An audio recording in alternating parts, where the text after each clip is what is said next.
میرا مفتی صاحب سے سوال یہ ہے، المدد یا غوث اعظم کہنا کیسا؟ جواب ارشاد فرما دیجیے گا، جزاک اللہ خیرہ۔ المدد یا غوث اعظم کہنا کیسا؟ دیکھیے، عقیدہ اس حوالے سے سمجھ لینا چاہیے، اللہ رب العالمین حقیقی طور پر مالک ہے، مختار ہے، وہی رب مددگار ہے۔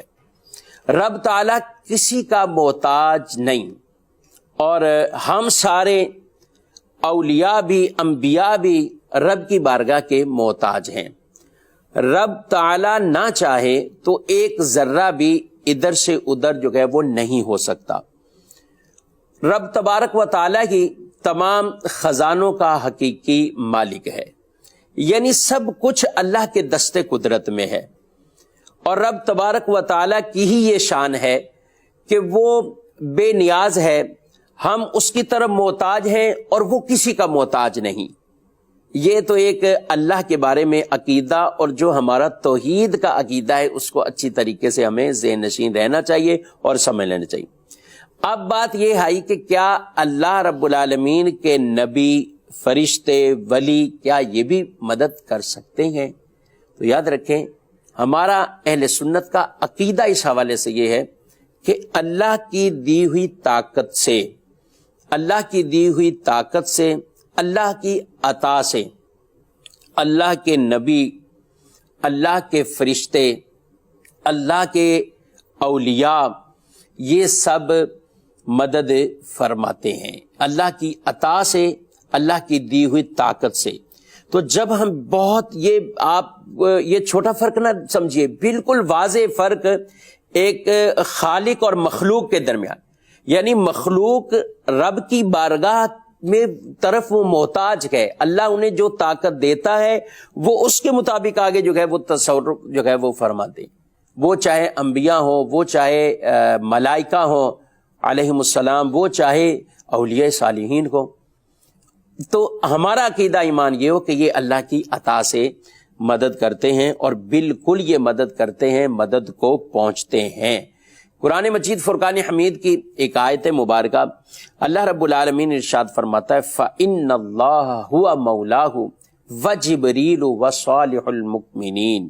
ارشاد فرمایا بے شک اللہ وہ مولا کا مطلب دوست بھی ہے، ولی بھی ہے، مددگار بھی ہے، یعنی بے شک اللہ مددگار ہے، جبریل مددگار ہے، اور صالح مومن یہ مددگار ہیں، مدد کرتے ہیں۔ تو عقیدہ ایمان جو ہے وہ یہ کہ یہ جو مدد کرتے ہیں یہ اللہ کی عطا سے کرتے ہیں، اللہ کی دی ہوئی طاقت سے یہ مدد کرتے ہیں۔ آپ کو میں ایک عام فہم مثال عرض کروں، غزوہ بدر اسلام کی پہلی وہ عظیم جنگ اور عظیم فتح ہے۔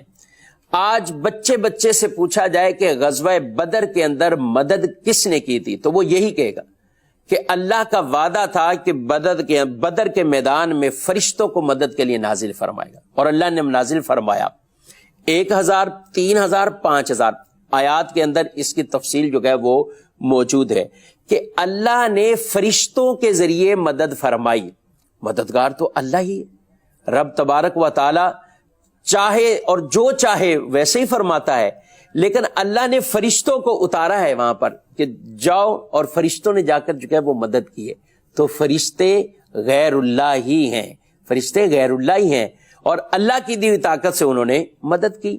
فرشتے مختلف معاملات کے اندر، کوئی فرشتے بارش برسانے پر جو ہے وہ ان کی ڈیوٹیاں ہیں، کوئی عرش کو تھامے ہوئے ہیں، کوئی پہاڑوں کو، کوئی زمین کے اندر جو ہے وہ مختلف انداز سے ان کے ذمہ کام ہیں، ڈیوٹیاں ہیں۔ اور پھر اسی طرح فرشتوں کا ایک کام، یہ مدد بھی فرماتے ہیں، فرشتے مدد بھی کرتے ہیں، لیکن کس طرح؟ اللہ کی دی ہوئی طاقت سے، اللہ کی دی ہوئی عطا سے۔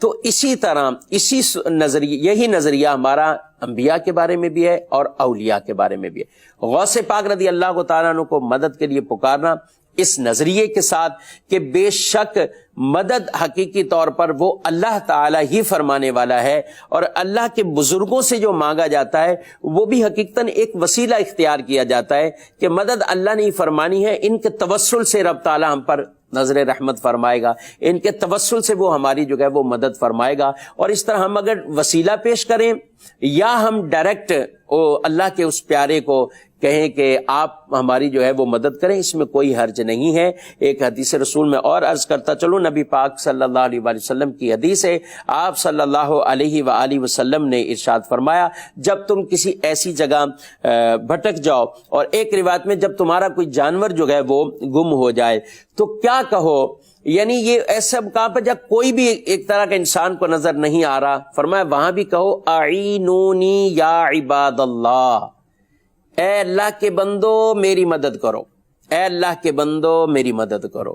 فرمایا کچھ بندے ایسے ہیں جن کو یہ نہیں دیکھتا، تو یعنی وہ یہ یا عباد اللہ اعینونی یا عباد اللہ، یہ وہی ہے کہ ہم کہیں المدد یا غوث اعظم، یا ہم اسی طریقے سے کسی بھی اللہ کے پیارے اللہ کے ولی کو جو ہے وہ اس طرح ہم پکارتے ہیں۔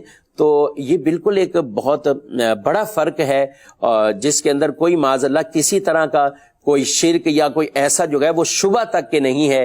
عقیدہ سمجھے بغیر مسلمانوں کی ایک تعداد کو معاذ اللہ یوں جو ہے وہ کہہ دینا کہ یہ شرکیہ معاملہ ہے، یہ معاملہ ہے، یہ ہرگز جو ہے وہ درست نہیں ہے۔ انصاف کا دامن ہر وقت ہاتھ میں رہنا چاہیے، شریعت کی تعلیمات کو ہمیں خود بھی سمجھنا چاہیے، دیکھنا چاہیے، اور اس کے مطابق زندگی بھی بسر کرنی چاہیے۔ تو بزرگوں کا یہ جو انداز طریقہ الحمدللہ یہ رہا، وہ نبی پاک صلی اللہ علیہ وسلم کے پاس بھی اپنی حاجتیں لے کر آتے، حضور سے مدد مانگتے، پانی نہیں ہے تو اس کے لیے عرض کرتے، کسی کی آنکھ نکلتی ہے تو وہ اس کے لیے آ کر بارگاہ رسالت کے اندر جو ہے وہ عرض کر رہے ہیں، تو یہ مدد ہی مانگی جا رہی ہے۔ بارش اللہ نہیں برسانی ہے، لیکن حضور علیہ السلام کو وسیلہ بنا کر جو ہے وہ بارش طلب کی جاتی ہے۔ حضور علیہ السلام سے کہا جاتا ہے آپ اللہ سے دعا کریں اللہ بارش برسائے، پھر برستی ہے تو رکتی نہیں ہے بارش، تو پھر روکنے کے لیے بھی حضور علیہ السلام کا وسیلہ وہ تلاش کیا جاتا ہے۔ تو اس لیے کبھی بھی اس طرح کے وسوسوں میں نہیں آنا چاہیے۔ بزرگوں سے بھی امداد کے حوالے سے پورے اس پر انہوں نے رسائل کتابیں جو ہے وہ باقاعدہ تحریر کی گئے اور اس حوالے سے اپنے اشعار لکھے ہوئے گئے۔ تو میں نے ایک مختصراً اس کا ایک جواب عرض کیا ہے۔ حقیقی مددگار اللہ رب العالمین ہے، اللہ کی اطاعت سے فرشتے، اللہ کے نبی اور اللہ کے اولیاء وہ بھی مدد فرماتے ہیں۔